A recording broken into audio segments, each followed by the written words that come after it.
Hi everyone, in front of me I've got OSCAL C20 PRO and let me share with you how to reset network preferences on this device.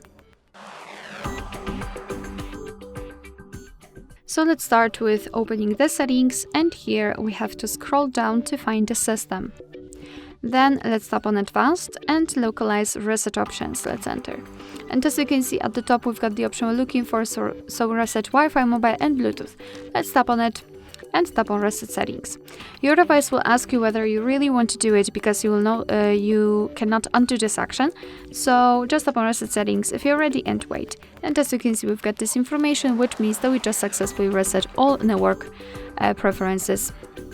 Alright, so that will be all. Thank you so much for watching. I hope that this video was helpful, and if it was, please hit the subscribe button and leave the thumbs up.